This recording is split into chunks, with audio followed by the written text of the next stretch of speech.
Nobody knew why the old school cleaner smiled when people insulted him. Not the students, not the teachers or the principal. Day after day, he swept dusty hallways, emptied trash bins, and scrubbed classroom floors while people treated him as if he were invisible. Yet, every morning, he arrived before sunrise with the same gentle smile. And every evening, he left carrying a secret that would change one student's life forever. Because the old cleaner was not who everyone thought he was, and he was quietly searching for someone worthy of inheriting a fortune beyond imagination. The story began in the town of Unkwazi, where a respected secondary school stood near a cluster of mango trees. Students came from many villages to study there. Among them was a bright but arrogant boy named Kofi. Kofi was known for his intelligence. He always scored the highest marks. Teachers praised him, students admired him. But there was a problem. Kofi believed grades made him look better than everyone else. He mocked weaker students. He ignored those he considered unimportant.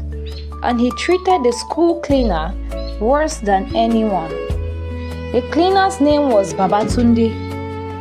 He was an elderly man with a silver head, kind eyes, and worn work clothes. Most students barely noticed him. Some laughed at him. Others ordered him around as though he was a servant. Whenever they dropped litter, they expected Babatunde to pick it up. Whenever they spilled something, they called for him without even saying thank you. Yet Babatunde never argued. He simply smiled and continued walking. One afternoon, Kofi walked through the courtyard with several friends. As he passed Babatunde sweeping leaves, he wrinkled his nose. "Imagine spending your whole life carrying a broom," he said loudly. His friends laughed. Babatunde paused briefly. Then he smiled. "Every work has dignity, my son." Kofi rolled his eyes. That's what poor people say when they have no choice. The boys laughed again and walked away. Several teachers overheard the exchange. They expected Babatunde to become angry. Instead, he quietly returned to sweeping. What nobody knew was that Babatunde had once been one of the wealthiest businessmen in the region. Many years earlier, he had built trading companies, transport businesses, and farms that stretched across several districts. His fortune was enormous, but age had changed his priorities. His wife had passed away. His only child had died during an illness. And despite all his wealth, he had no one he trusted to inherit what he had spent a lifetime building. He had seen greed destroy families. He had seen selfish people waste opportunities. He had learned that character was more valuable than intelligence. So he made an unusual decision. Without revealing his identity, he became a cleaner at the school. There, he observed hundreds of young people every year. He watched how they treated others, how they behaved when no one was watching, how they responded to people who seemed powerless. Because Babatunde believed a person's true character appears in the way they treat those who can do nothing for them. For 3 years, he quietly watched. Then one day, a new student arrived. Her name was Amma. Amma came from a poor farming family. Her uniform was neatly repaired in several places. Her shoes were worn. Yet her eyes were bright with determination. From her first day, she stood out. Not because she was the smartest or because she was the most beautiful, but rather she noticed people who others ignore. Every morning, she greeted security guards respectfully. She thanked cafeteria's workers, and whenever she saw Babatunde cleaning, she greeted him warmly. "Good morning, Baba." Those simple words surprised him. Most students never bothered. Weeks passed. Amma continued showing kindness. One day, she noticed Babatunde struggling to carry a heavy bucket of water. Without hesitation, she rushed over. "Let me help you." Together, they carried it across the compound. Babatunde smiled. "You are kind." Amma rushed. "My mother says kindness costs nothing." That answer stayed with him. Months later, the raining season arrived. One afternoon, heavy rain flooded parts of the school ground. Students rushed indoors. In the confusion, someone slipped in the mud near the entrance. It was Babatunde. His bucket rolled away. Water splashed everywhere. Students laughed. Among them was Kofi. "Careful, old man," he shouted. More laughter followed. But Amma immediately ran through the rain. She helped Babatunde stand. She gathered his supplies, then she escorted him to shelter. Though soaked from head to toe, she never complained. From beneath the shelter roof, Babatunde watched her carefully. The decision forming in his heart grew stronger. Yet he continued observing. A few weeks later, another test arrived. Though nobody knew it was a test. A wallet appeared beneath a tree in the school courtyard. Inside was a large amount of money. Several students noticed it. Some looked around nervously. Others considered taking it. Eventually, Amma found the wallet. Without opening it, she carried it directly to the principal's office. The wallet belonged to Babatunde. He had left it there intentionally. When he heard what Amma had done, he nodded quietly. The final piece had fallen into place. Then something unexpected happened. One evening, thieves broke into the school.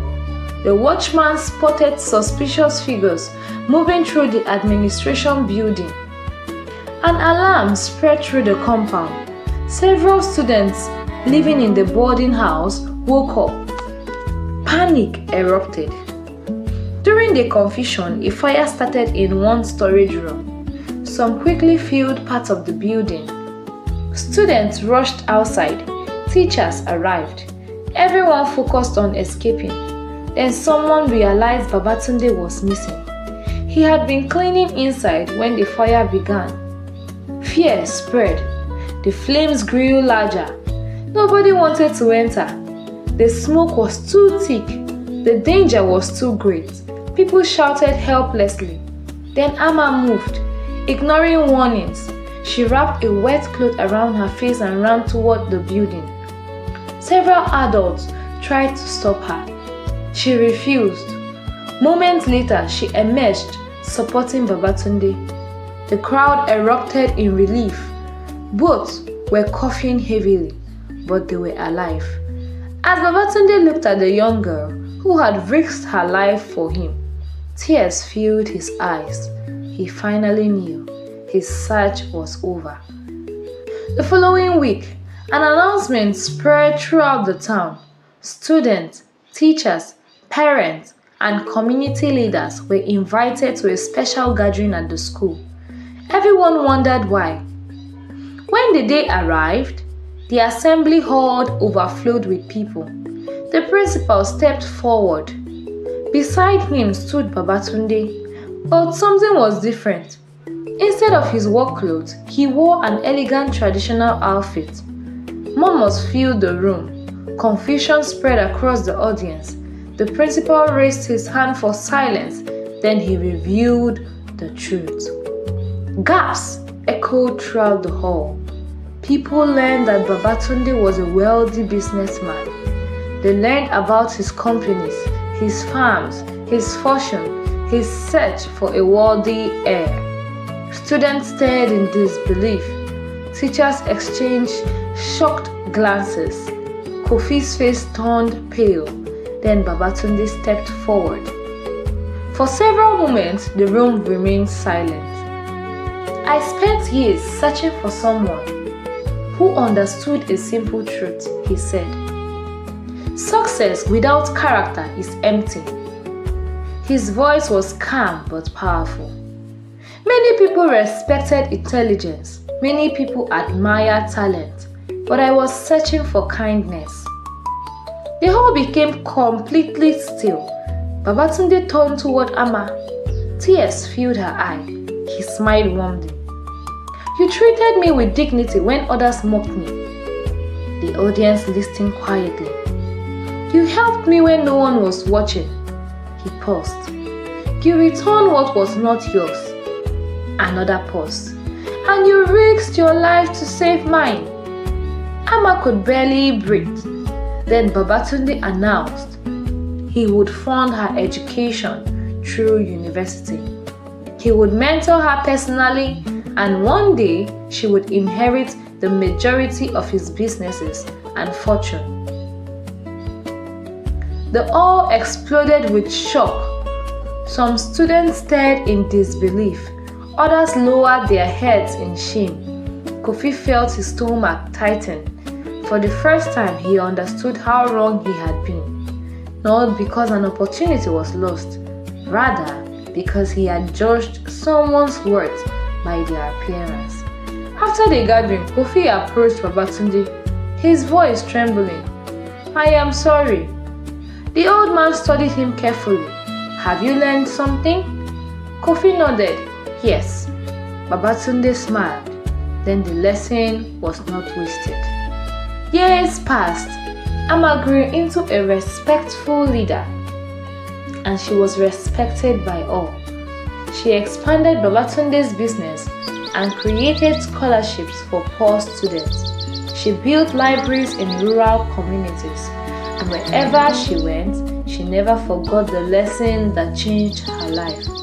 She treated everyone with dignity. Farmers, drivers, cleaners, teachers, children, because she understood something many people never could.